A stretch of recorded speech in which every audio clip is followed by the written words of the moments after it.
Well, right. Well, then let's get on with the meeting. Tonight I have the great delight to introduce Michael Deschalit, who is also a former president for 2 years, and he was a great president. I hope you run again sometime. I'm running away.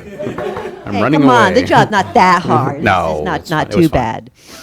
Anyway, Michael's presentation is the truth behind the hypnotic induction, rapid inductions versus progressive relaxation inductions. You will learn the different types of inductions ranging from progressive relaxation to visualization to rapid and instant inductions. When the induction really begins, the stage show induction, rapid induction, or rapid re-induction. The necessary prerequisites to a successful induction, imagination, impressionability, and trust/report.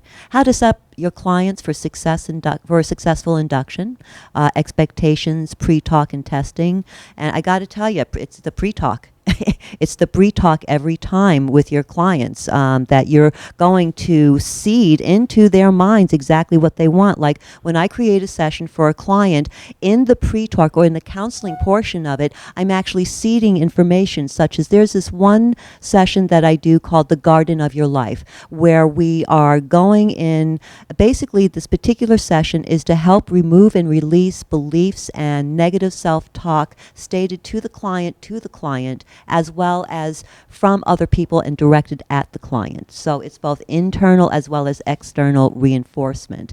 And also, and I mentioned that we're going to, remove negativities, negative imprints, old beliefs that no longer fit or reflect who you are today, as well as we're simply going to burn them out of your life. And then what we're going to do is we're going to plant new seeds or new suggestions. And those are exact points in the session where I have them imagine, I'm making this very short, imagine that they're in a garden of their life and there's leaves all on the ground, both red and yellow, and for them to see a rake and to take the rake and to begin raking these up. And all these leaves represent all negativities, all rebuttals, all refusals, all negative beliefs that ever the client had stated to themselves since inception to the point where they came in the office to or directed at you by anybody else. And I tell them you can give names to those leaves. It could be disagreeable people in your life, situations, circumstances that are problematic, or events in your life, and you can gather those together into a big pile, and then when you're ready, set fire to them. So that's that one first portion of it. Then I do something very important. If you work with anybody who's dealing with anxieties, I don't know the total reason for the vibration, but violet light is very important in quelling all anxieties. So after they have burnt those leaves, I have them imagine a violet light coming from the blue sky in through the crown of the head and throughout every nerve, every tendon, every tissue, and just going throughout their entire body. And I suggest that that light is a purity of thought. And it's going into the cells and changing them even at a cellular level. And then I go on to the end of the session where I have them imagine that they have a handful of special seeds. I then indicate to them that there's a place in the garden that they instinctively know that those seeds are needed to grow, because your subconscious and your superconscious knows exactly where that lack or limitation or that barren space is, that place where you need to grow, you need to evolve as a human being. And so I have them have that handful of special seeds, and I have them carefully plant it in soil that is rich and fertile, okay, always compounding, and that they moisten the seeds and then let nature take its course. Before I bring them to an alert state, I suggest that as they are awakening, they know that those seeds are already beginning to grow. And it really just helps out, so it clears them, but also sets them up for success. But again, if any of your clients have any issues with anxiety, always have that violet light going in through the crown of the head and out through the nervous system, and that will help them on a nervous system level, as well as on an energetic level. So getting back to Michael. He's also, let me see. So He is a graduate, Michael is, of the University of Arizona with a degree in sociology, emphasizing group dynamics.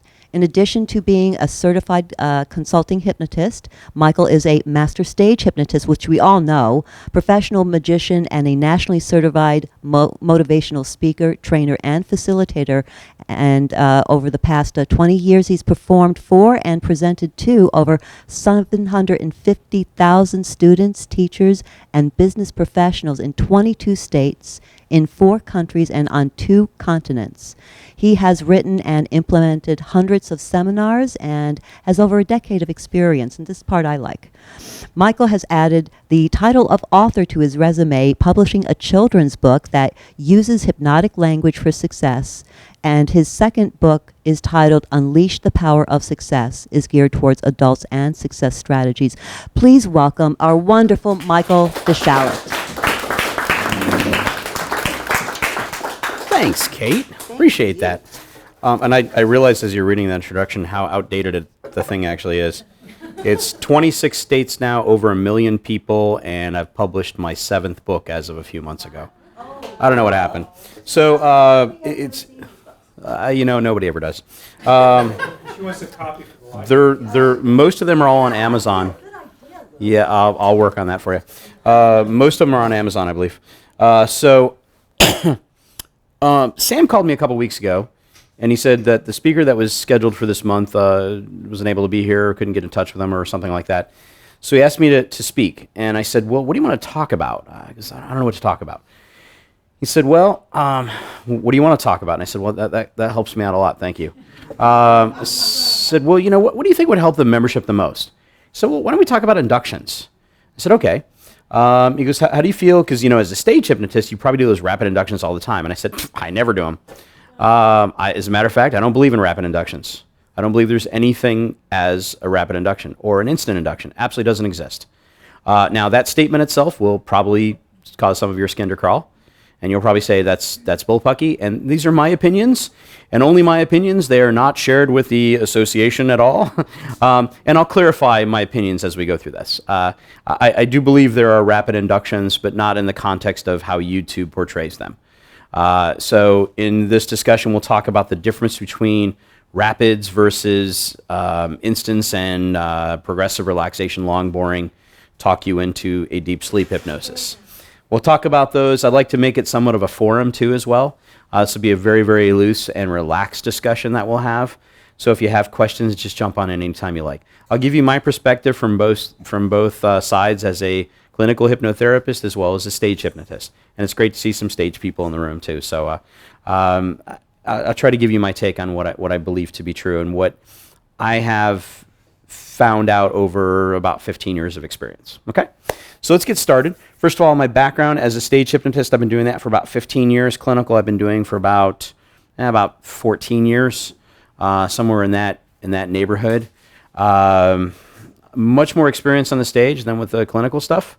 I do see clients on a one-on-one as a part-time basis because I'm traveling quite a bit. 26 states, you get around. So I just added, this year Nebraska and Montana. Perfect. Hold your excitement, please. Yeah, I know. Yeah, I realize Montana is just like, why did I book that? I have no idea. They had money. I'm going. So, yeah, realize exactly how many miles we'll be driving in Montana.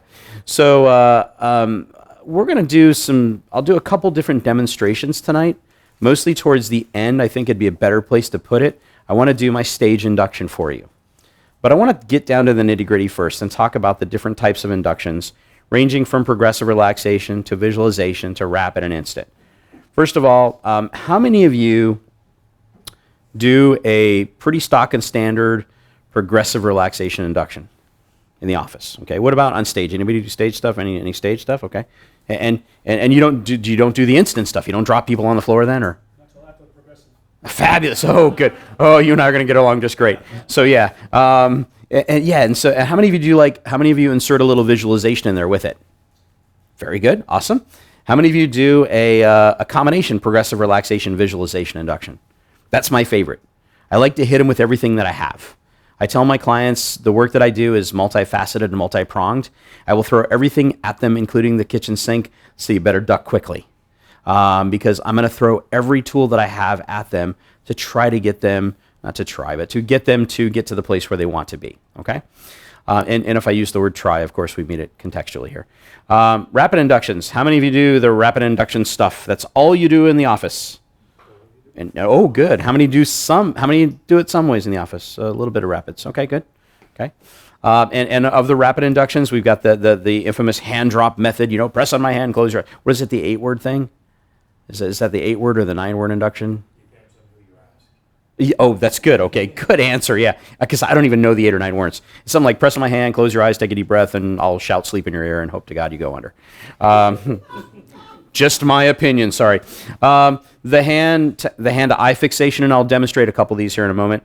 The postural sway induction, the handshake induction. There's all kinds of different ones out there. Oh, by the way, as long as we're talking about the handshake induction, the pins, I just need to bring this up because I know when you look at the pins, you're going to go, wow, that's really small. It's a lapel pin. It's not a billboard, okay? The reason why lapel pins are printed so small, especially hypnosis ones, Glenn, come up here for a second. Let me explain why this is, okay? Because you actually want, when you're meeting somebody, go ahead and stand right here. When you're meeting somebody, you want to introduce yourself to them. They're going to look at your pin. They're immediately going to come in and to try to read it. And then you yell, sleep, just like that. And that's, no, I'm just kidding. You can sit down. So that's why we printed them small. Thanks for getting the humor in the presentation. Good. All right, so that was the handshake induction, all right? We'll dissect these a little bit more as we go. So let's talk about, though, why I have such a strong belief is there's no such thing as an instant induction. Kate said it best when she said, really the most important part is the pre-talk, right? When does the induction really start? Okay. Now, and again, I have many friends in hypnosis, and I have many friends that teach classes on rapid or instant inductions, and I love them all. Don Rice being one of them.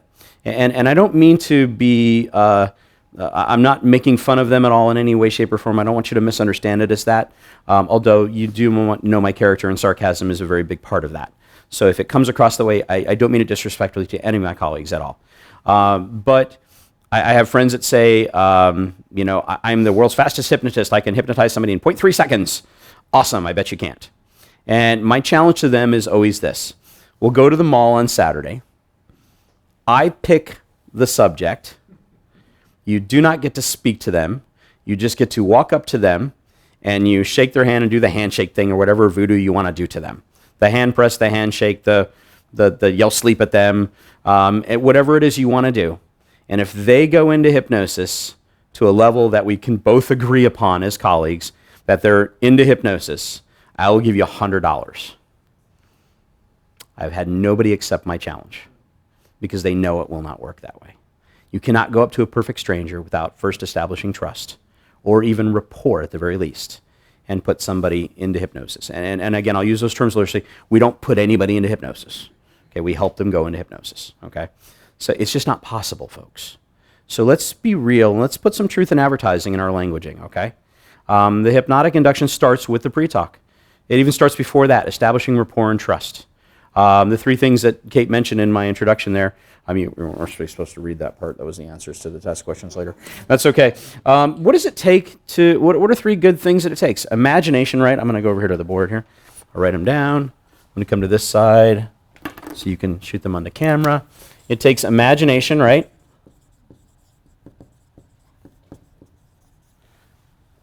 Impressionability.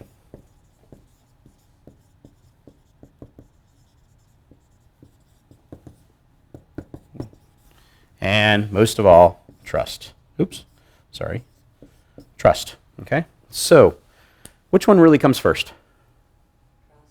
Probably trust. And I'll add something to that. We'll say, oh, actually I should do this side. Let's go rapport. Rapport and trust. Without that, you can't, I hope that's not permanent, okay. That would be awesome, wouldn't it? Ironically, you know, if you do write on a whiteboard with permanent marker, just write over it with a dry erase marker and it will take it right off. It's crazy how it works. It's chemicals. You got to build rapport with somebody first before you can even establish trust. Now, it does take a degree of imagination to help somebody go into hypnosis, okay? Doesn't it? If they have no imagination or no sense of imagination, if you're doing a progressive relaxation with them or a visualization with them, they will not be able to grasp the concept, okay? And they must be impressionable. You have to create some sort of impressionability with them, which kind of goes along the lines of trust. When they come to you, what's their impression of hypnosis? What are they thinking of? What's their expectation? So I might even add to this one,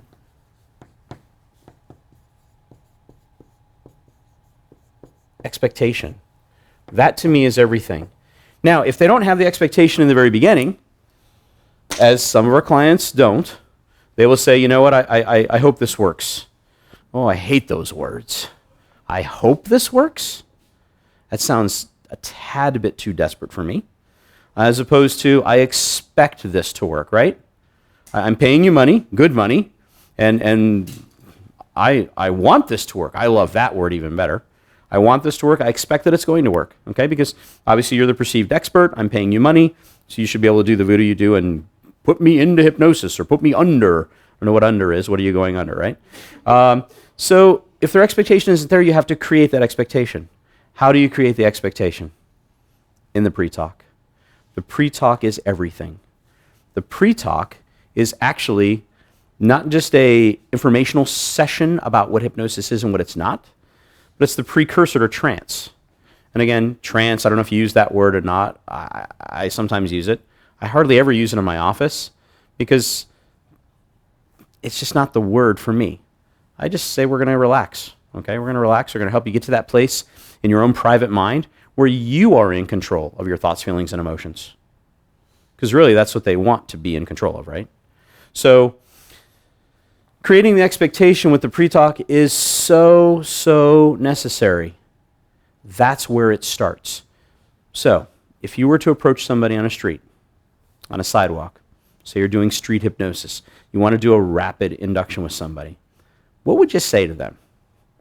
Would you just walk up to them and go, hey, how you doing? Nice to meet you, and sleep? No, because they would beat your butt, okay, if they were big enough, right? They probably wouldn't even shake, they would shake your hand reluctantly. Is there trust or rapport built there? Absolutely not. You probably want to talk to them first, say, hey, we're doing free demonstrations on the street. I went to HypnoThoughts a couple of years ago, and they did some street hypnosis. Was anybody there for that? I think, yeah, okay. Did it out on the street corner. I saw more failures that night than successes. And again, I don't mean that disrespectfully to anybody who tried it. Failure is a good word to use in this case, though. So many people were not going into hypnosis. Why? Because there was no establishment of trust, rapport. There was no discernment of impressionability or imagination. They were just walking, they were holding signs that says, hey, free hypnosis. Try it now. Now, I'm not saying that wouldn't work, because if somebody goes, oh, hypnosis, I love it.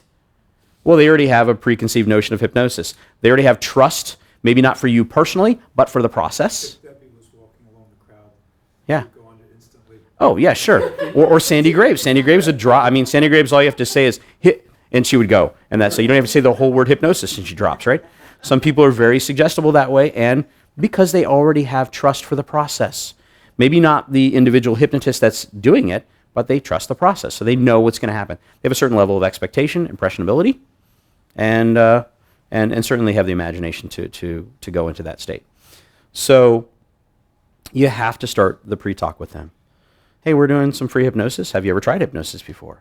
What do you think it is? What do you think it's not? Let's dispel some of the myth. Let's talk about it. Okay, so now 8 minutes into this conversation, you go, are you ready? And then you grab their hand and you say, go ahead and look into my eyes and take a nice deep breath in and sleep. And then you can shake their hand and they'll go under, hopefully. Under, in, whatever we want to call it. Hopefully.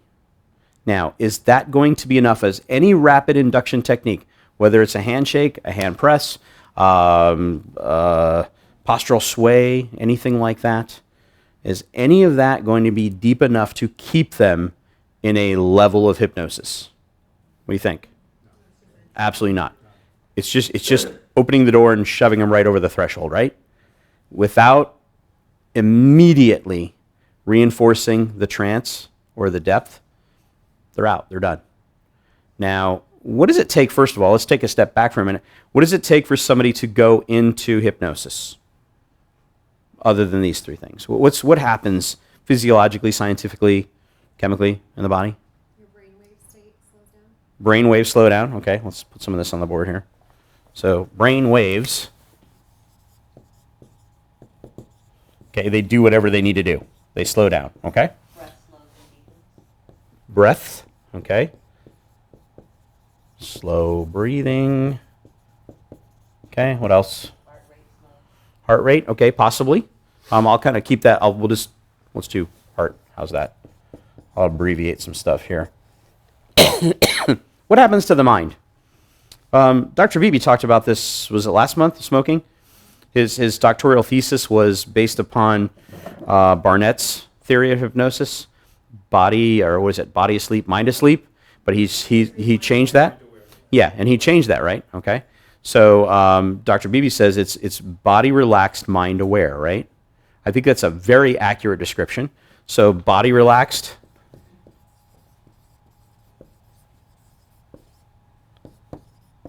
And mind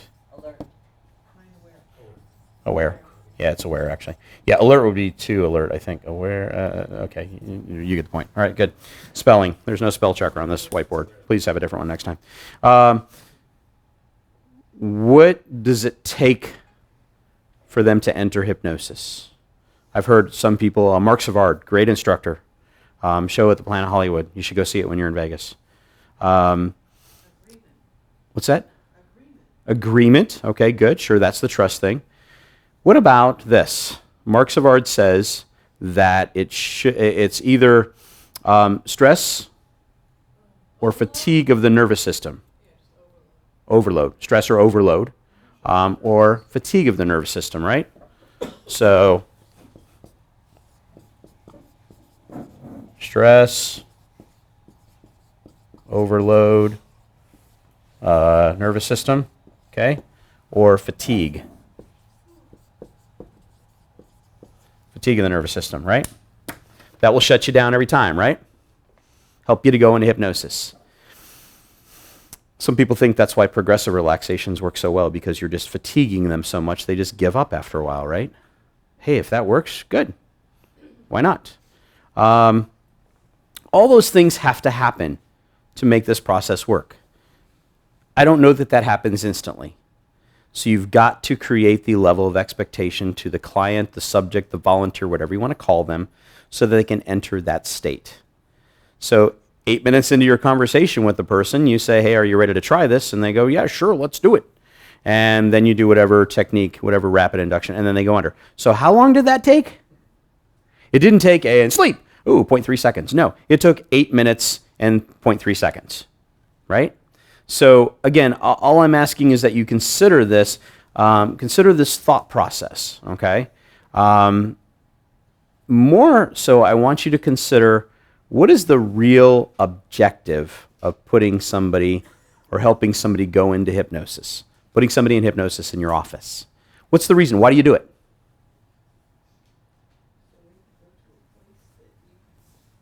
Get them to a place that you can... So they can solve their problems, they can affect change. Lindsay? I think it's to get rid of their analyzing. Yeah, to slide off the critical factor, right? The analytical mind, to get that out of the way so you can get into the literal mind, right? Okay. So where all the suggestions are taken literally, not analytically, where there's no debate, where you say you are no longer a smoker, and they go, okay, good. Not like, well, it's going to be hard. Okay, that's analytical. We want to slide that filter off, right? We want to go right to the literal, okay? What is the point of what we do? We need to get them to that place in the part of their mind where they can accept things literally, okay? Does it matter that we do it quickly or slowly? No. A lot of people get really, really caught up because they think, I need to be doing this faster. I need to do rapid inductions because they're all the rave nowadays, aren't they? Doesn't matter. I will tell you a story. I had a client that came in to see me for smoking, and he was very, very bold, and when he said, I picked you as my hypnotist because you're a stage hypnotist. I saw your website, And I see what you do to all those people up on stage. I see what you make them do. These are the words he used. And we know that's not what happens. I don't make people do anything, right? It's just suggested, okay? And I'm not going to argue with him because that's his expectation. That's his understanding of it.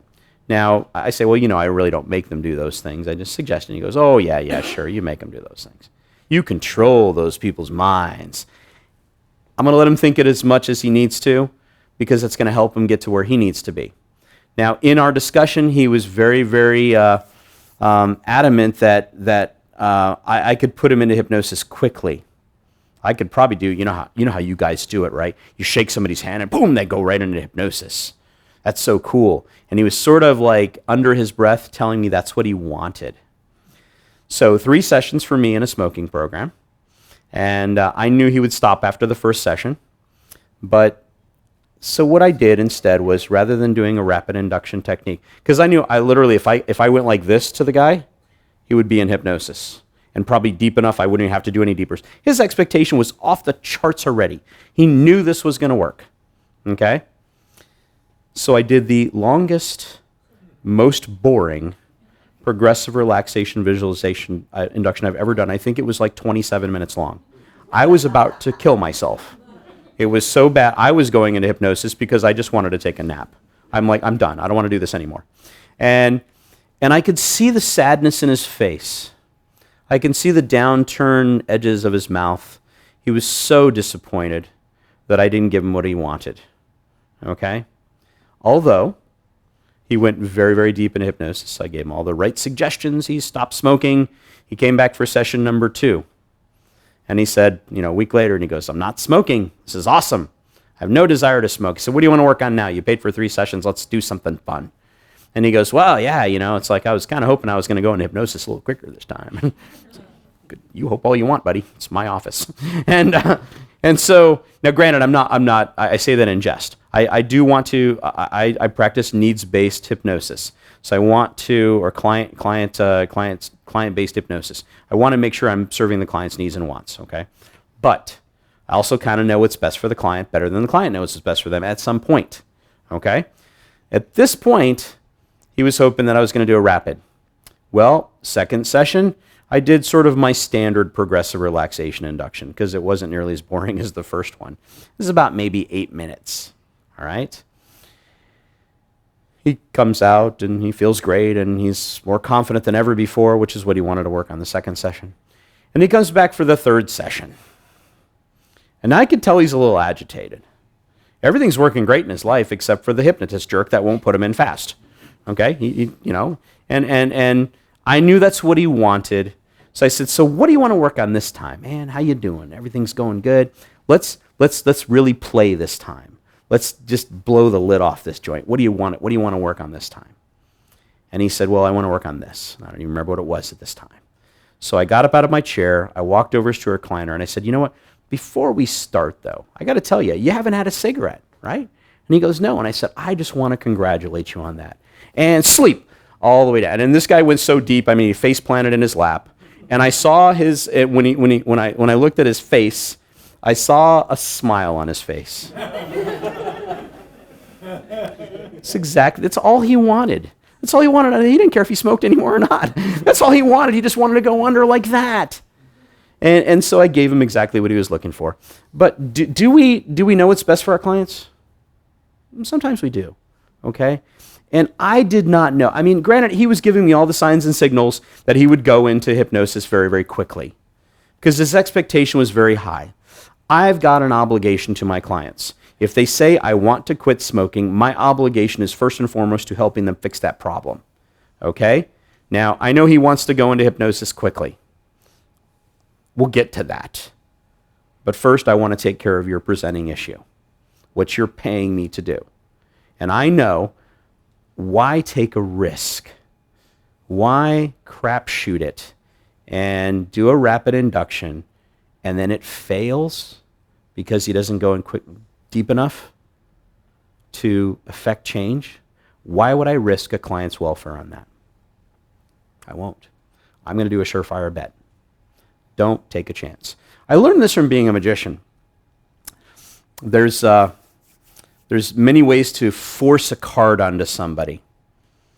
Yeah, we do that. I know. It's not like real magic. Sorry. Yeah. So if we want you to pick the 3 of spades, I know where it's at in the deck. I can force the card on you. There's many methods. Search the internet. They're all there. The classic force, which is very difficult. It's all about timing and management. Then there are things that you can do that with simple sleights and trickery to choose them to force that card when it's on the top of the deck the whole time. Or why not just buy an entire deck of 3 of spades? Pick a card, any card. I won't even look. Ooh, bet it's the 3 of spades. Sure. That makes a lot more sense. I know. I hate that. Secrets of magic revealed. No, okay, we don't do that. It's way too simple. My wife did, though. When she joined the Magic Club, I told her at home, I said, if you join the Magic Club, you have to do a trick in front of everybody. We never make anybody do that. And I said, you got to do a trick in front of them. And she goes, well, I don't know. I don't really, I'm an assistant. I'm not a magician. I go, well, look, I'll set you up here. Here's an 8 of diamonds. They're all 8 of diamonds.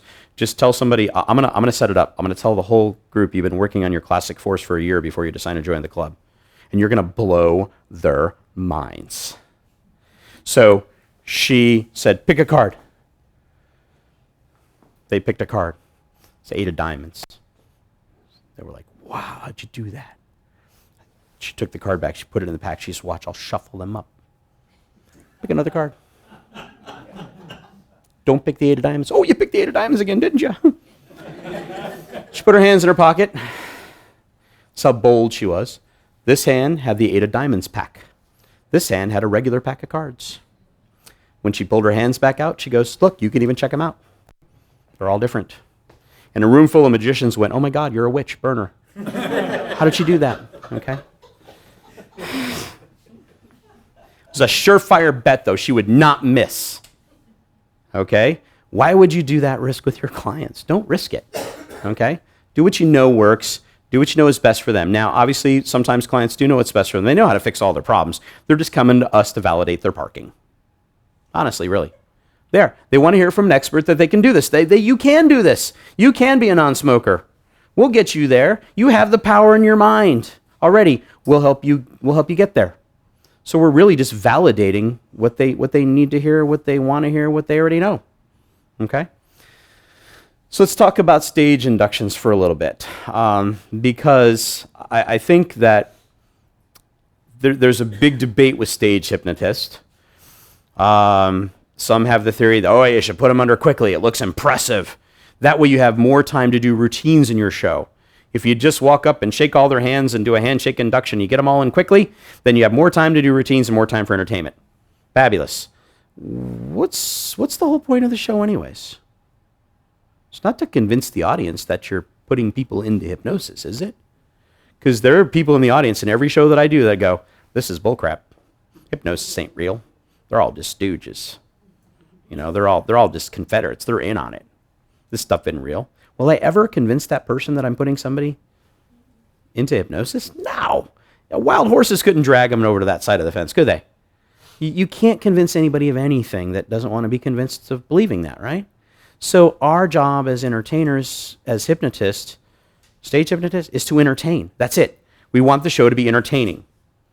So part of the entertainment process is, I think you might agree with this, that when you have a panel of volunteers on the stage, not everybody's going to go into hypnosis at the same time. Not all the heads are going to drop at the same time. They're going to be dropping at different times and to different levels of depth. And the audience is going to be engaged the whole time watching, because this part of the audience, they might have had that guy from their table volunteer to be in the show. This table over here has that person who volunteered to be in the show. Now I'm engaging the entire audience. They're wondering when their friend's going to drop. Okay? Rather than, hi, how you doing? Sleep. How you doing? Sleep. How you doing? Sleep. Hi, how you doing? Sleep. That's just boring. What did I just prove? That I can shake somebody's hand and basically dislocate their collarbone. Yeah. Doesn't do anything for the entertainment aspect. After 3 sleeps, there's no new information, is there? You know what's going to happen to that person, don't you? Okay? Now, I will tell you that I am an opportunistic person. If I see an opportunity, I will capitalize on it to the fullest extent of the law. So if while I'm doing my induction, if I'm up here and I see this person in the 3rd chair over, and I'll just give you a quick and dirty version of it. I'm going to, mention parts of your body. As I mention part of your body, it begins to go into a deeper relaxation, starting with the top of your head all the way down to the tips of your toes. And I'll also count down from 10 to 0 at the same time. And with each and every passing number, you go deeper. If I see this person, by the time I get to 9, they're already in the crash landing position, I like to call it. Their head's starting to drop, and they're starting to put it between their knees.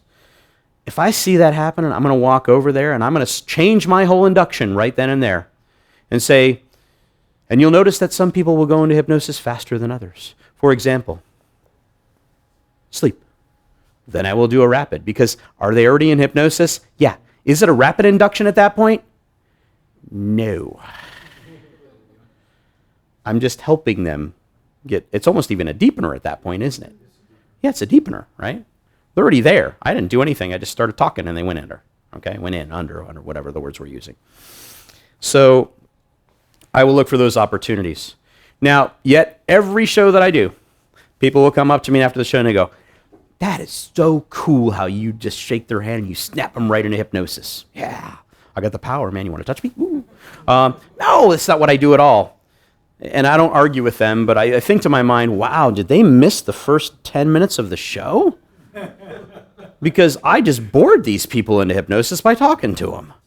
I did my talkie-talkie. I did my whole induction, 8 minutes and 20 seconds to be exact. I know this because that's how long the music is. Okay? It's between 8 minutes and 8 minutes and 20 seconds is usually when I end. Okay? They forget about all that part. And then I'll wake them up. I don't know why we use that word because they're not sleeping in the first place, right? Wake them up. They do a routine. I wake them up. And then I'll walk over to somebody and say, I'm sorry I didn't get a chance to meet you before the show. My name's Mike and you are, Susie. Nice to meet you. And sleep. Is that a rapid induction? No, it's a rapid re-induction. How does the audience perceive it? Oh my gosh, look how quickly he put them into hypnosis. That was like 0.2 seconds. I'm faster than the fastest guy in the world now, aren't I? No, it's a rapid reinduction. So make sure you're clear on the terminology. Make sure you're clear on the understanding. Again, this all means nothing, really. From the hypnotist standpoint, we can argue which is faster. Was it a rapid reinduction? Was it a deepener? Was it a hand clasp? Was it this? Was it the handshake? What technique was that? How did he do that? We can all argue these points, but to the audience, they go, that was a cool show. We had fun. We laughed. That's all they cared about. They don't care about what we do or what we call it. Their perception is one thing, our perception is another. Going back to the office, it's about the perception there too, isn't it? What does the client perceive hypnosis to be? What's going to help them to achieve their goals the best? Somehow we have to sort of meet in the middle there, don't we? Okay? I'm just looking at my notes here and see what else we wanted to talk about. Oh, the pre-talk. The pre-talk and testing. How many of you test your clients for depth after you get them into hypnosis? How many of you test your clients for suggestibility or hypnotizability before you help them go into hypnosis? Okay? If your hands aren't going up, they probably should. Okay? Because depth testing is important to some degree. Don't get too caught up in it. Okay? I will tell you what my depth testing is. It's so subtle, they don't even know that it's happening. Testing before you help them go into hypnosis is important to some degree. I used to not do any in the office, but I would do an extensive interview process before, and I would do an extensive pre-talk. So I would try to build their level of expectation so high anyways that they all go into hypnosis. I will tell you honestly, I've never had anybody in my office that I cannot hypnotize. Okay, and again, I don't hypnotize them. They hypnotize themselves. Okay, but I've never had anybody in my office not go into hypnosis. Why is that? No, it's because I'm so damn good. No. Jeez, get it right. I designed the pin. Did you know that, right? No, yeah, it has nothing to do with my skill, I promise. Because they expected they would. They're paying me a large sum of money. They're vested in the program. And darn it, they're going to go into hypnosis. Okay? Nobody ever comes to your office and goes, I want to pay you several hundreds of dollars to prove to you that you can't do it. If they are going to do that, I don't even see them as a client. I don't have time for that garbage. Nobody's ever going to do that. On the stage, sometimes they get past the first, the first level of defense. If you do a good pre-talk, you tell the audience, hey, here's what it takes to be hypnotized. You have to be willing. That's right, I can't hypnotize anybody against their will. If you're not willing, and you're just resistant and you want to prove to me that I can't hypnotize you, hey, just stay seated there. Don't waste your time. Don't waste mine. It won't work. You're right. I can't hypnotize you against your will. Nobody ever comes up then, because they know if they come up that point, it's going to be an adversarial relationship. Okay? So in the pre-talk in the office, I talk about what they can expect. This is the best thing in the world. I love doing this. They say, what does hypnosis feel like? I said, close your eyes. Go ahead, do it. And they close. Now open them. That's it. Pretty much, okay? And I say, I don't want to make light of this situation, but honestly, that's basically what it feels like, except you're going to feel a lot more relaxed than that. You're still going to hear the people out in the hallway talking. Do you know what people sound like? And they go, yeah. And I go, you may not know those people. They won't bother you then. They're people. Now, if you hear the smoke alarm going off, that's unnatural.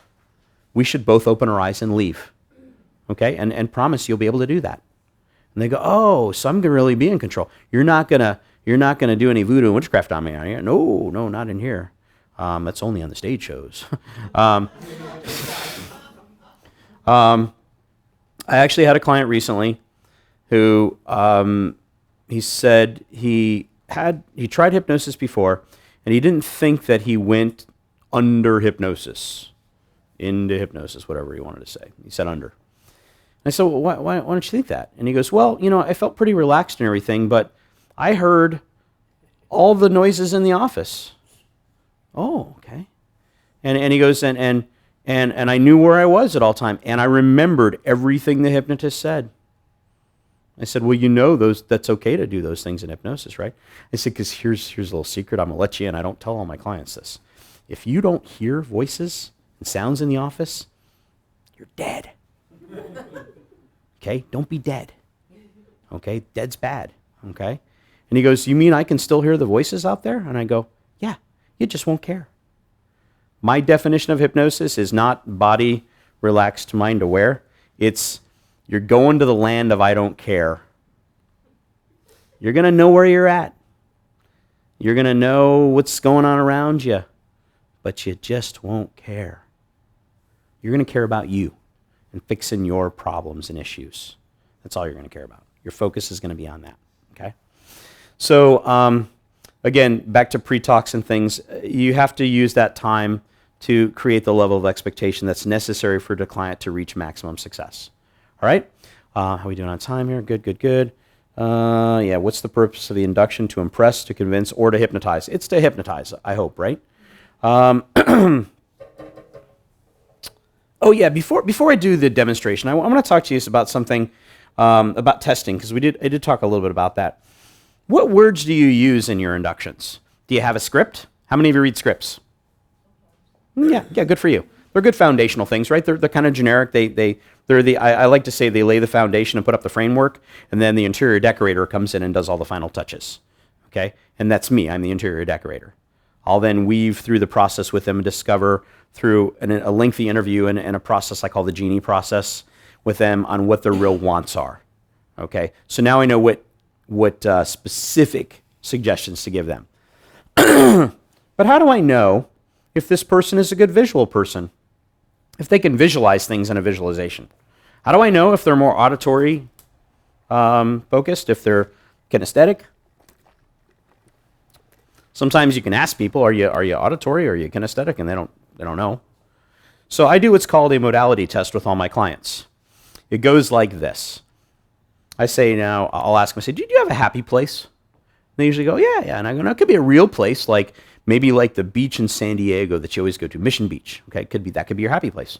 Could be a mountaintop cabin that you have or you go to, a ski resort, just watching the snow fall. It could be sitting in an easy chair in your house. It could be a made-up place, like you always wanted to go somewhere, or maybe you daydream about flying in a spaceship. I don't know. Whatever your happy place is, I'm not going to judge. It's your happy place. And I ask them to close your eyes. This is not hypnosis, but I just want to test your modalities. Modalities are just a fancy way of saying your senses. So I'm going to ask you a series of questions on a scale from 1 to 5. 5 is the strongest, 1 is the weakest. I'm going to ask you 5 questions in all, so keep your eyes closed until I have you open them, okay? So go ahead and close your eyes. And they close their eyes. And I say, so now, in your happy place, there are sights to be seen. Maybe it's the waves, and I'll use the ocean beach for this one. Maybe it's the waves crashing on the shore. Maybe it's the seagulls in the sky that you see, or maybe it's kids and people running around playing next to you. How well can you see those things on a scale from 1 to 5, even if only in your imagination right now? And they'll tell me, 4. Oh, good. Okay, great. Now, there's sounds everywhere. Maybe it's the sounds of the waves crashing at the shore, the seagulls squawking, the kids or people running around playing and laughing. How well can you hear those things, if only in your imagination? On a scale from 1 to 5. Then they give me that, 3. Good, okay. You kick off your sandals. You put your foot in the hot sand, your feet in the hot sand. It's a little warm to the touch, but not uncomfortably warm. Now you stand up and you walk down towards the water's edge, to where the waves have crashed onto the shore and the sand turns a dark brown. You can feel the coolness beneath your feet now. And that wave crashes and water rushes around your ankles. How well can you feel that on a scale from 1 to 5? We'll say, that's a definite 5. Good. Now, there just happens to be a food truck on the beach that day, cooking your favorite meal of all times. Doesn't matter what that meal is. How well can you smell that on a scale from 1 to 5? They give me that number, 3. Okay. You take a first bite of that dish. They bring it out to you. You take your first bite. Oh, it tastes so good. How well can you taste that on a scale from 1 to 5? 4. Good. Okay. Open your eyes. I know now the words to use, don't I? Now, if they rank low on the visual side, I wouldn't say, I want you to see yourself now standing in a slimming mirror. See yourself becoming the person you want to be, thinner and healthier and fitter. Because they're going to be like, not so much. Can't see it. Most of the time, people are very visually oriented, so that's usually not an issue. I had a lady once that had no sense of smell. 0, none, nada, zilch. It wasn't a medical issue. She had trained herself not to smell anything. Her job growing up was picking up dog poop. Made her sick every day. She shut off her entire sense of smell.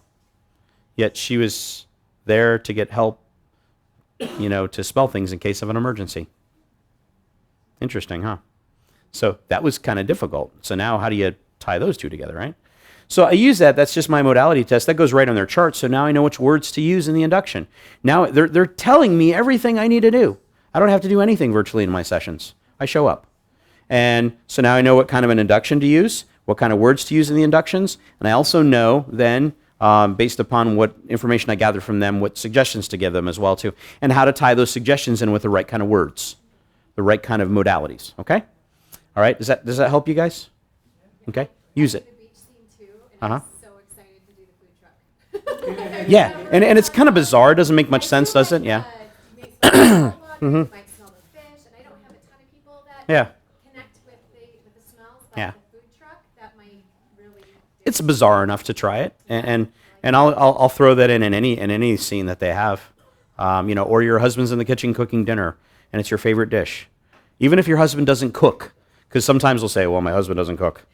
Well, pretend, for God's sakes, okay? Your grandma's in the kitchen cooking your favorite meal. I don't care. We're just pretending here, right? Yeah, so I need to know these words. I need to know what to say and how to say it, right? So I just ask them. They always know. So why not use their information against them for their benefit, of course? Okay, so when it comes to my stage induction, and again, I'll bounce around a little bit on this. I use also a progressive relaxation visualization induction on the stage. I also throw in some confusionary tactics and some diversions and a little bit of muscle testing, a little bit of sometimes even a hand clasp test as a part of the induction and a deepener. So I kind of throw a lot of different things at them. So there's a lot of things going on, and I didn't really realize this, and I knew I had this talk coming up today, and I did a show last night at the Phoenix Convention Center for the Arizona State DECA Conference. I've been working with them for almost 15 years now. And so every year they hire me to come back to do their show. There was 2,500 people, almost 2,500 people in the audience last night. That's insane. 20 volunteers on the stage, and I did not lose a volunteer, okay? Which is kind of a nightmare. That's a lot of people to manage on stage. I'd prefer it to be like at about a dozen. I should have known better. I should have just started with 12 chairs. But I had 20 great volunteers, and they all went in super, super deep. And I didn't realize until last night, I've been doing this for a long time, how much stuff I'm doing up there all at the same time. And how many different confusionary things I'm having them think of, to do, to concentrate on, to focus on, to not think about, to the sensations, to the physical aspect of it, to the touch that happens in the show, to everything that happens. They're getting barraged. I'm beating these volunteers up so badly, in not a bad way. But I'm hitting them with so much information, they finally just go, dude, I'm out. And they go into hypnosis. They don't want to work anymore. They just surrender. And I don't mean that disrespectfully to them, of course. And that's exactly what you want. You want people to stop trying, to just do. You want them to stop resisting, to just let go. You want them to just surrender to not me, but to themselves. And get to that place in their mind where they can affect change, if it's in the office, or affect fun stuff if it's on stage, okay? So let's go ahead and I'll demonstrate my stage induction, and I'll preface this by saying this. I'd like some volunteers, okay? I personally don't care if you go into hypnosis or not. It just helps me to have some bodies in the seats. If you do go into hypnosis, that's great. I promise to take good care of you. But if you're sitting there listening and trying to pay attention to what I'm saying, I'm okay with that too. I take no offense to that, okay? So who would like to come up here and give it a try? And I want to point out some very beautiful young lady in the room right now. Mia. Hi, how are you? Mia's 9, and she loves math and taking long walks on the beach and weaving her belly button lint into rugs. No, I'm just kidding. I don't know about that part. Do you? You don't do it? Okay. Maybe. You haven't tried, have you? Okay. You should do it. So, Mia, I'd love for you to come up if you'd like to. If you don't want to, that's okay. But you can try it if you want. And then, do you want to come up? Sure, grab a seat, anyone you want. The chair with the wires is the best. There's no wires, I'm just kidding, okay? That's the first thing I say with my office clients when they come in. I meet them in the lobby, and they can bring them back, and I open the door, and I say, you can have the comfy chair, the chair with the wires. And I say it deadpan serious. And they go, oh, okay. Because does that make me a bad person? Okay, okay, good. And again, imagine that. Were you nervous when I said the chair with the wires? No? Oh, good, okay, yeah. You didn't know what that meant, okay, good. Means I'm going to shock you. No, I'm just kidding. And a lot of times they look, and I go, no, I'm just kidding, there's no wires in the chair. And they go, oh, okay, good. What were you thinking was going to happen in here? Setting, huh? Was that the first deepener? Kind of, huh? Yeah, think about it. If you create some agitation in a person, if you create stress or overload to the nervous system, and then you allow them to immediately relax right after. This is the premise of comedy, isn't it? Absolutely. Tension and release, man. The premise of jazz music, isn't it? Tension and release, tension and release. The premise of most horror movies. What do you think of when I sing these two notes? Na-na. Uh-huh. How many of you went, oh crap, here comes the shark. Yeah. Freaks me out. It was one of the first scary movies I saw when I was a kid. So create that tension, create that agitation, and then cause them to relax. Okay, so 3 more volunteers. Come on up, anybody? Fabulous. Don't rush all at once. Boy, girl, or in this case, I'm going to have you sit on this end for me, please. And Helen, I'll have you sit right here. Ellen, I'm going to have you, Ellen and Helen. Fabulous. Ellen and Helen. Now, I want to do this fairly to the volunteers so they get a chance to, and make sure your chair is scooted right next to the person next to you. There's a reason for that, and don't pinch your fingers. There's a reason for that because, and I'm going to sort of do this instructional for you, but I'll sort of go into show mode here in a second. And I will somehow pause my induction to interject some reasons why I'm doing the things that I do them towards the end. So if you hear me talking to them, you can just relax and drift deeper with every word that I say because I've got to teach them something. That's what they paid to be here for. And you guys just get to relax and have fun, okay? So I've had your chairs placed closely together, as you can see. The reason for that is because just a moment you're going to get very, very comfortable. If you feel the person sitting next to you is leaning on you a little bit, it's okay. We're all friends here. We'll make sure that's appropriate, okay? So she's got a very nice soft shoulder, too. She's a nice lady. She really is. She only bites on certain occasions. No, I'm just kidding. She's more of a spitter. Okay, so It's good to have fun, isn't it? Okay. Thanks for coming up here, Mia. I appreciate that. And so if you feel me walking around you, I may touch your shoulders. I may touch the top of your wrist, your knees, or the top of your head. That's going to be me. I do that to make sure you're safe. And honestly, I'm looking for the best of the best subjects. I'm looking for those subjects that have the best imaginations, that want to go deepest into hypnosis. So if I do eliminate any of them at any point during the show, please don't feel bad for them. I still love them. I appreciate you guys coming up here. So, but I want you to understand, though, that I'm only going to keep those that have the best imaginations that will become the stars of the show. What did I just tell them? I'm talking to you guys, aren't I? I just told them, I'm looking for the best of the best, aren't I? I'm looking for those that will just let this happen. They're hearing every word I'm saying, even though I'm talking to the audience, right? That's another expectation level builder that I'm doing. I'll skip the whole pre-talk portion because I've done that before I've had volunteers come to the stage. What it is, what it's not supernatural. What happens if you get stuck in hypnosis? That's the biggest question that people always ask me. And my answer is, sucks to be you. I'm going home after the show. Now the audience is going, oh crap, it could happen. Oh geez. I go, no, I'm just kidding. It can't happen. That's impossible. All hypnosis is self-hypnosis. Nobody gets stuck in hypnosis. If you don't hear the sound of my voice for more than 5 consecutive minutes, you'll wake up naturally all on your own in 3 to 4 weeks. I mean days, minutes, yeah. It's like you're just taking a great power nap. Okay, again, tension release with a little bit of comedy in there, okay? Nobody ever takes that seriously, right? Nobody ever says, oh, maybe we will get stuck. No, duh, I just made a joke out of it. You're not going to get stuck, okay? So that's just sort of the tail end of my pre-talk. So now, volunteers, while you're up here, please do not stand up unless I ask you to do so. If I ask you to stand up, you'll maintain perfect balance. You'll open your eyes, remain in deep, deep hypnosis. And you will stand with your feet slightly apart, not together like this, okay? And if you feel like you're coming out of hypnosis, please don't just go back to the audience, because you may end up doing the show out there. It's hysterical, but I'd prefer you to do it up here, okay? And let me excuse you, and if I do, I'll just shake your hand and thank you for being up on stage. That's about the last thing I say to them. So now, pardon my back for just a few minutes while I get these folks into hypnosis. What I want you to do is I want you to, anytime your eyes are open, you'll look at me or whatever I instruct you to look at. For now, I'd like you to pick a spot, perhaps that clock on the wall back there. Go and sit with your feet flat on the floor, uncross your legs, put your hands in your lap, nobody else's, especially you, sir, and put your hands in your lap just like that, okay? Take a nice deep breath in and gaze at that clock.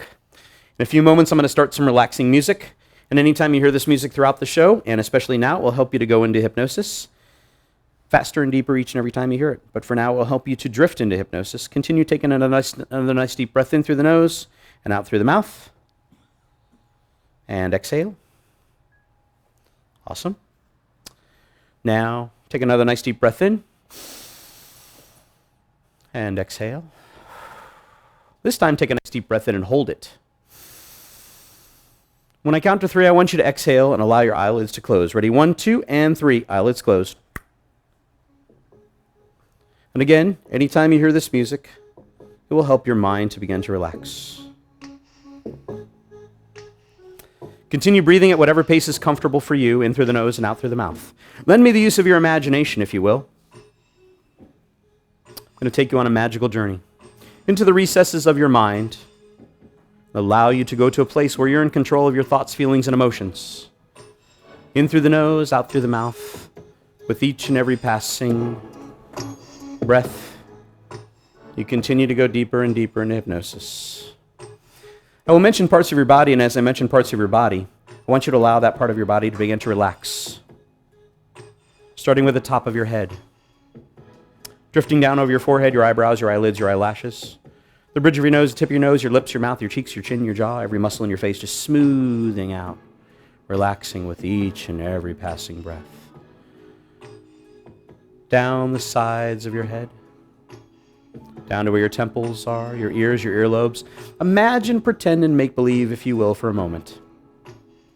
Now you're standing in this beautiful shower of relaxation, much like a shower you would take at night before you go to sleep, to end the day, or in the morning after you awaken to start your day. But this shower does not involve any water. It only involves pure relaxation. Pure relaxation. Down the back of your head to where your skull meets your spine, all the way down your back. Each and every bone, muscle, nerve, cell, and fiber in your back just sinking deeper into the chair, relaxing deeper and deeper. Now I'll begin counting down from 10 to 0 as well, and as I count down, you'll double your relaxation with each and every passing number, all the way down now. 10 down to 9, doubling the relaxation with each and every passing number, doubling it again down to 8. down into your biceps, your elbows, your forearms, your wrist, your hands, and your fingers, each and every bone, muscle, nerve, cell, and fiber in your hands and arms. Just relaxing your hands and arms, feeling so light they want to float to the sky, or so heavy, too heavy to lift. Heavier, light, lighter, heavier, makes no difference. Whatever you're feeling, those are your sensations. Allow those sensations to be whatever they are. Maybe they just feel like your hands and arms. It's perfect for you. See, it doesn't matter, because those sensations, you're creating them in your own mind now. So it doesn't matter whatever you're experiencing, it's good for you. Just like today is Tuesday, the day after Monday, the day before Wednesday. It's just a day, just another day. And as this day begins to drift away, so does your mind, even deeper and deeper, with each and every passing breath, with each and every note of the music, with each and every word that I speak. All the way down now. Into your chest and your stomach. 7. Drifting even deeper now, doubling the relaxation yet again. Into your stomach and your chest, every bone, every muscle, every nerve, cell, and fiber, and your whole upper torso just relaxing even deeper now. 6. Doubling the relaxation yet again. Into your hips, your waist, your thighs, the hollow of your knees, your kneecaps, your shins, your calves, your ankles, your feet, and your toes, all the way from the top of your head to the tips of your toes. All the stress, worries, cares, concerns, doubts, anxieties, tensions, and fears of everyday life just drifting away, just floating far, far away now. 5, exponentially deeper now. In just a moment, I'll be walking behind you. You'll feel me behind you. As I come to you, I'm going to place my hand on your shoulder. And as I do, I want you to take a nice deep breath in. And then when you exhale, I want you to let go. Allow your body and mind to just collapse into that chair. 10 times, 100 times, 1,000 times deeper. It will take me a few moments to come to each of you individually. So as you're waiting, continue breathing. And with each and every passing breath, you go deeper and deeper and deeper. Just the person I'm touching right now. Nice deep breath in for me. And as you exhale, just relax. All the way down. It feels so good. It feels so great to let go. Person I'm touching right now, nice deep breath in for me. And as you exhale, just relax. All the way down. Perfectly balanced in that chair. Perfectly balanced in that chair at all times. 400 times deeper now on the next breath. 400 times deeper now on each and every passing breath. Person I'm touching right now, nice deep breath in for me. And as you exhale, just relax. Let go all the way down, doing fantastic. 3,000 times deeper on each and every passing breath. Person I'm touching right now, nice deep breath in for me now, Mia. Just let go and relax all the way down. Feels so good. You're doing great up here. Just relax and enjoy this time, okay? Think about all the wonderful things you're learning in school right now. Think about all the wonderful opportunities you have to learn. Let those thoughts just bounce around in that awesome mind of yours. And then just drift and relax. Too relaxed to let anything disturb you, distract you, or bother you. Too relaxed to let anything disturb you, distract you, or bother you. Any sounds you hear now, other than the sound of my voice and the music in the background, will only allow you to go deeper in hypnosis. They won't distract you at all. They help you to go deeper in hypnosis. One more number all the way down to that magical place in your own private mind where you're in control of your thoughts, feelings, and emotions. One more number. All the way down to 0. I will now whisper a word to you, and as you hear this word, anytime you hear this word throughout the show, you will instantly go back in hypnosis faster and deeper each and every time. 10 times, 100 times, 1,000 times deeper, and the word is sleep. Sleep. Sleep. All the way down now. Just sleep. Now, I will come to you individually, and as I tug your right wrist, you allow your body to relax, to collapse, to just go deeper, maintaining perfect balance at all times in your chair, and just all the way down. Perfect.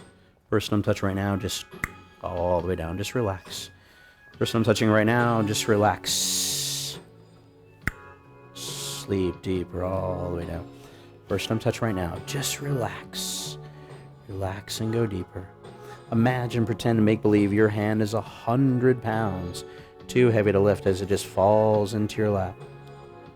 Even heavier now, 1,000 pounds. How about 1,000,000 pounds? Create that. It's amazing. Now watch. Just sleep and relax. Now volunteers, listen very, very carefully. In just a moment, I'm going to count from 1 to 5. When I get to 5, you'll be rested, refreshed, feeling better than you have in a long time. But before I do that, I want to give you some suggestions. Suggestions that will help you to be successful in every area of your life. I want you to imagine a goal that you'd like to accomplish in the next 2 weeks to 2 months. Anything. It could be anything. Something with school, something with work, financial, spiritual, physical. No matter what those goals are, imagine that goal right now in your mind. See it becoming a living, breathing object. See that goal becoming a reality. You see, no goal is too small or too large for you to accomplish because you have amazing imaginations. You will be able to accomplish anything you set out to do. Any goal, but not just accomplish those goals. You will be able to smash those goals. Smash them out of the park. Just nail them beyond your wildest imaginations. All you have to do is come back to this place in your own private mind. You're able to do so faster and deeper each and every time you choose. Come back to this place in your own private mind. See that goal. Run towards that goal. See that goal becoming a reality. You see, you're the type of people who are hard to forget. You're 1 in a million to the people you've met. Your friends are as varied as the places you'll go, and they'll all want to tell you, in case you don't know, that you make a huge difference in the lives that you touch by taking so little and by giving so much. So as I count forwards from 1 to 5, you'll emerge from this place in your own private mind feeling rested, refreshed, motivated, energized, empowered to be the best that you can be. On the count of 1, taking in a nice deep breath now. Feeling that oxygen as it surges into your body, your muscles becoming alert, alive, awake, and refreshed. On 2, another nice deep breath in, feeling fantastic. Beginning to sit up right now in your chairs. On 3, your muscles are alert, alive, awake, and refreshed now. Sitting entirely upright in your chairs now. On 4, your mind becoming alert and aware. And on the final count of 1, 2, 3, 4, taking in a nice deep breath now. Eyes wide open. Feeling fantastic, wide awake. Feeling the best that you can feel.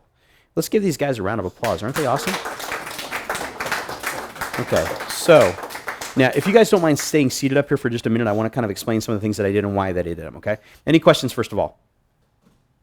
Okay? Pretty long, boring, progressive relaxation.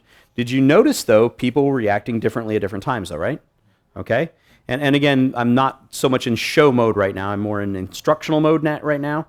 So I would have capitalized on maybe a few more opportunities had I had a few more volunteers. Now, I would say that they were all at different levels. Doesn't matter necessarily for a stage show, I wouldn't say, as long as they're in enough to where they're going to be not only compliant, but also suggestible. And I will start judging them as far as, you know, with muscle testing, with some touch, with some observations and things like that. So obviously one of the things that I do is when I step behind them and I place my hand on their shoulders, if I have a person that's incredibly resistant, you'll know what that feels like, okay? I can only say that, okay? But then when they take a nice deep breath in and notice I'm giving them the auditory sensation behind them, and then as I press down, depending on where they're at in the show, okay, where they're seated, if this was the actual middle of my stage show, I want them to fall this way. So I would press a little bit harder on this shoulder than I would on this shoulder. And as they exhale, I just simply go sleep all the way down. Okay? And if you notice, too, what's happening, and you can keep your eyes open there, sleepy, sleepy. And Helen's just awesome. What I'm doing, and again, if I feel some resistance or if I feel an opportunity, I will actually get right up behind them. And you can't see this, but I will over-accentuate to make the point. Okay? You see what just happened? When I press down at the same time or simultaneously, I'm going to do that. I'm going to make sure that she knows it's okay for her head to drop. Okay? Sometimes you can do that with one hand as you simply just tap the back of their hand. You can do that as well too. Are you cold, my dear? Oh, look at that. Look at that. Such a gentleman, such a gentleman. And now we tape you to the chair and then we... No, I'm just kidding. You can never go home. She doesn't know what wires are. Yeah, awesome. Such a nice guy he is. Okay, so, and it's not, is it common for people to get a little chilly when they go into hypnosis? Yeah. Or on stage, is it common for them to be sweating like a beast? Yeah, because there's like 50,000 watts of light shining at them, okay? That happens too. They become dehydrated. They breathe a little bit heavier, don't they? So these are some of the things that I do. And again, depending on which side I press down more of is going to determine which direction they're going to lean a little bit. Sometimes now if I feel resistance and they don't lean at all and I'm pressing, does it mean that they're not in hypnosis? No. Absolutely not. Yeah. Just means that maybe they might not be as relaxed as I'd like them to be. So I'm going to keep my eye on this person. They're on the top of the list to be eliminated if I feel that they don't respond well to some other things. And again, when I come over and tug on their wrist, obviously when I let go of their hand and it just falls in their lap, now see, that was a little bit more attentive at that time, but if it just pretend and let it fall, if it does that, I mean, done, okay, mission accomplished. And again, that doesn't mean he's going to be a keeper for the whole show, but so far so good, right? Now, if he does this and it sort of falls slowly, does that mean they're not in hypnosis? Maybe not deep enough for the show, but might still be a keeper. During the show, I will do deepeners throughout the show. Will they all end up going deeper throughout the show? Most of them will, yeah, absolutely. Unless they just find themselves distracted and they come out, all right? So even a subject like that, I will probably end up keeping because, again, I'm looking at all the other things. When I touched his shoulder and he dropped, it felt really good. And part of it is showmanship a little bit. Notice when I press on his shoulder and I say, and just relax, what am I doing too? I'm following with him, okay? So when you get, now go ahead and just collapse this time a little bit, just for sake of demonstration. And now it looks really good, doesn't it? He almost took me with him. Part of it is showmanship. I'm creating an expectation with the audience then too, aren't I? That's called entertainment. Okay? What is the purpose of this hypnotic induction at this point? Two purposes. Number one, not to convince the audience, but to entertain them, to keep them engaged. But the primary purpose is to help these folks get into whatever that place is we call hypnosis so they can respond to suggestions. Okay?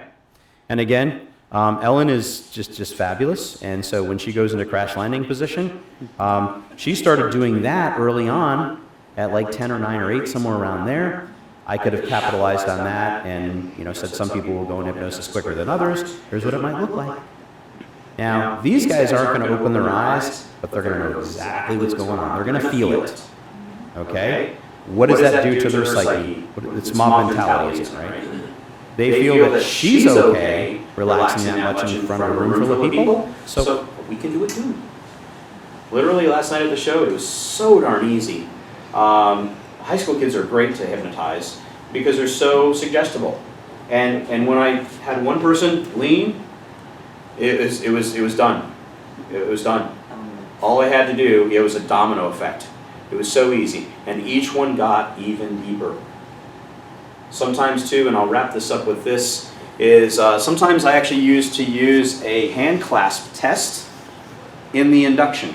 I would get them all the way down to the point where I'd almost tug on their wrist. And I'd say, now listen very carefully, volunteers. I'm going to count to 3. When I count to 3, I want you to sit up straight with your eyes wide open, remaining in deep, deep hypnosis. This is a lot of information, isn't it? And I talk this fast on my show. I'm just like pounding suggestions into their skulls until they just can't keep up anymore. So they've got no choice but to surrender to hypnosis. Okay, and I mean that in the best way possible. So I will say, in just a moment, I'm going to count from 1 to 3. When I get to 3, you'll open your eyes. You'll remain in deep, deep hypnosis, but you'll look right at me. I'll give you some instructions as to what to do with your hands and arms. Once you do that, I will say sleep. When I say sleep, your hands and arms will be locked in the position that I instruct them to be locked into, and the rest of your body and mind will just collapse back into the chair of the hypnosis. So here's what it looks like. Just play along and pretend. Ready on the count of 1, 2, 3. Eyes wide open, look right at me, volunteers. Put your hands in front of you just like this. Clasp your fingers tightly, tightly. Lock your arms out in front of you just like this. Now when I say those magical words, sleep, your arms and hands will be locked in these positions and the rest of your body and mind will just collapse. Ready? 1, 2, 3, sleep! All the way down. And so they do that. They close their eyes into whatever level they're going to be in right now. They say, now I'm going to come to you one at a time. When I come to you one at a time, I will simply tug on your right wrist and your hands will immediately come undone. But for now, as I count forwards from 1 to 3, your hands are getting locked tighter and tighter and tighter. The tighter you the tighter your hands are locking, the more impossible it is for you to unlock your hands. On the count of 1, so tightly locked together as if you have magnets in your palms, pulling your hands tighter and tighter together. Your fingers are becoming locked and welded together as if they are formed and locked from one solid block of metal, cement, or wood. They're locked tighter. A roll of duct tape is being wrapped around your hands, dipped into a vat of glue, solidified into a block of concrete. On 3, your hands are so tightly locked together, there's no way you can pull your hands apart, no matter how hard you try. So listen very carefully. Only when you're certain you can't unlock your hands, then and only then go ahead and try. That's right, don't even try anymore. It's a no-fail test. So fast. Now, and what are you seeing right now? What are you observing as an audience? You're seeing the whiteness of the knuckles. I just told them they're going to fail. Nobody in the audience ever comes back and says, you told them you were going to fail, they were going to fail. they go, oh my God, they lock their hands. And as I come to you one at a time, as I simply tug on your wrist, your right wrist, your hands will immediately come undone and fall into your lap. You will drift 10 times, 100 times, 1,000 times deeper into hypnosis. Just the person I'm touching right now, and sleep all the way down. Rapid induction, right? Reinduction. Thank you very much for paying attention, yes. And sleep all the way down, just relax. And with her, you got to make sure you're supporting that. I never, ever, ever, and you can open your eyes now with the focus and all this, and then sleep and do that and all that stuff. And, hi, honey, how you doing? Are you warmer now? Okay.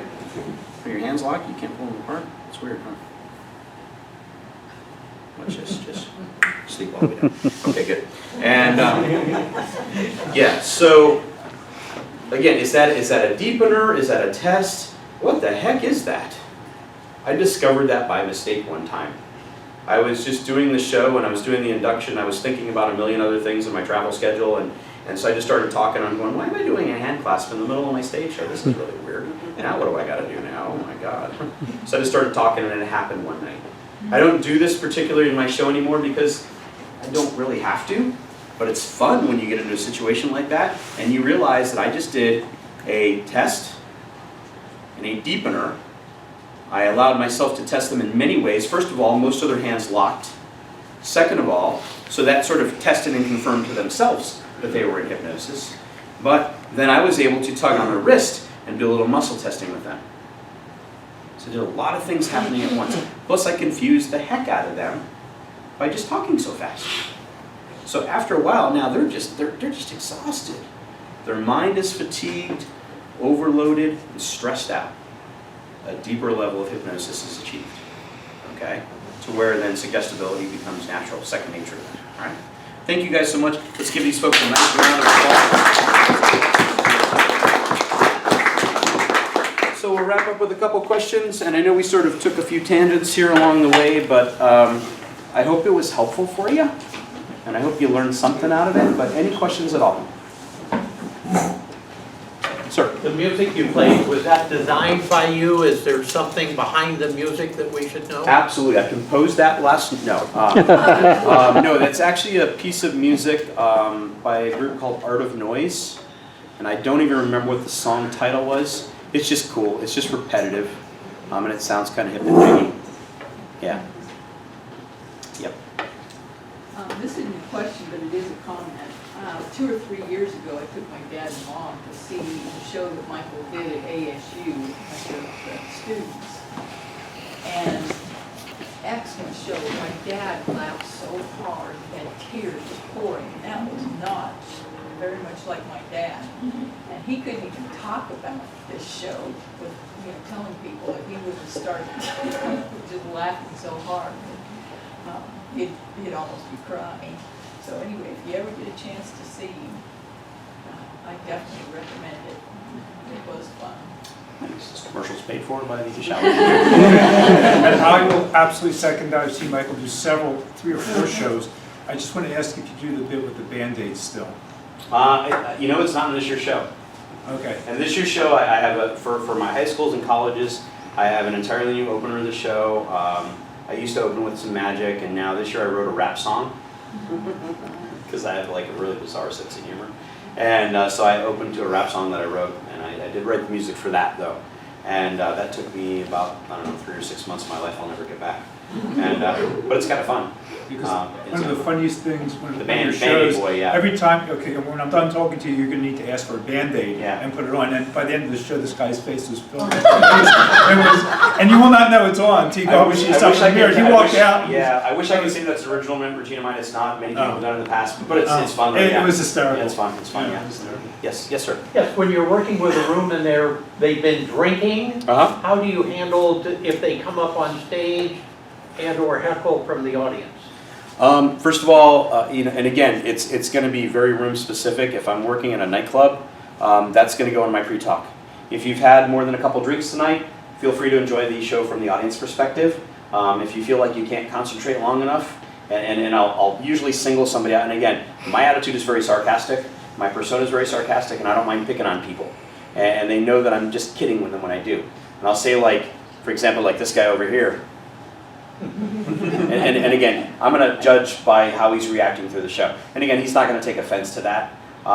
And then usually the whole table goes, woo! And I go, okay, none of those guys can come up. And if they come up with their bottle of beer, you say, no. You got to leave that out in the audience because you don't want any spillage on the stage, number one. And yeah, it's just you got to kind of watch for it. Sometimes you just have to smell their breath, and you can if they've been drinking a lot. Yeah, because they just lack the critical capacity to focus long enough to go in. Yeah, it's just no fun. And you can't reason with a drunk person. Yeah, it's really difficult. Any other questions? Questions? Go once, go twice. Yes, sir. How do you address the statement by a client, well, I felt really relaxed, I guess something happened? Oh, okay, so how do I prove that they've been in hypnosis? Okay, that's a good, thank you for bringing that up. The two tests that I do for my clients, I do a free consultation with all my clients. All my clients have to see me for a consultation before I will charge them any money to do that. It's just my protocol, the way I do it, okay? In that consultation, I'll usually do some things, some suggestibility tests with them. So by that time, now they become a client, they've paid. Session 1 is over. The two tests that I do when they are in hypnosis, I do an eye catalepsy or an eye lock test. And then the other one is sort of vague. It's not really a test, it's just an experience, a hypnotic phenomenon they experience, and that's time distortion. So when they come out of hypnosis, I will ask all my clients 2 questions. What was it like when I asked you to open your eyes? You know, when you lock them shut. That's very suggestible languaging, isn't it? Okay? Because my eye catalepsy test is very similar to the hand lock thing. On the count of 3, your eyes are so tightly locked together you will not be able to open them no matter how hard you try. So only when you are certain you've created that in your own imagination that you cannot open your eyes, only when you are certain you cannot, then and only then go ahead and try. Fail. Okay? I've had 2 clients in 15 years open their eyes. That's it. And what do I say then? Darn, it didn't work. No, I say that's perfect. You just proved to yourself that you're in complete control. Now this time, lock your eyes shut. Nobody has ever failed on the second time. Okay? Well, they have failed, but they passed. Failed. I'm confused. Okay, so now I ask them, what was it like when I asked you to open your eyes? And they go, it was so weird. I knew I could, but I didn't want to. Okay, I'll take that. Or, it was weird, I actually tried it, and I video record all my sessions so I can go, here's what I saw. And sometimes you see that, sometimes you see just a little twitchy, right? Yeah. And so I asked them that question. So now I say, now this is actually a level 1, even kind of almost into level 2 hypnosis. So you went into a very light state of hypnosis right there. Let me ask you a question. How long do you think you had your eyes closed? And they go, probably 5-6 minutes. Cool. And I look over at my CD player, which is right over here in my room. And I say, I've got a little clock on my CD player, and that music's been running for 27 minutes. So I'm going to say about 23 minutes you had your eyes closed. Whoa. What you just experienced is what we call time distortion, which is in the amnesic levels of hypnosis, which is about level 3-4. So it's like halfway down the road. Pretty cool, huh? So now you can tell all your friends you've gone into hypnosis. Indisputable, right? Nobody's ever going to leave and go, I didn't go into hypnosis because I heard all the voices. All right? So thank you guys so much for your time. I'm going to turn that Oh, thank you, Michael. Wonderful. I am offering a hypnosis class in Vegas. It's starting not this coming Monday, but a week from then. I don't know what that date is. I'm just showing up then. So if you're interested in that, please come and see me afterwards. Hypnotic Gastric Band the 2 days before that. So if you'd like to come to that, please talk to me. That was most excellent. Was it at the 7th? Yeah.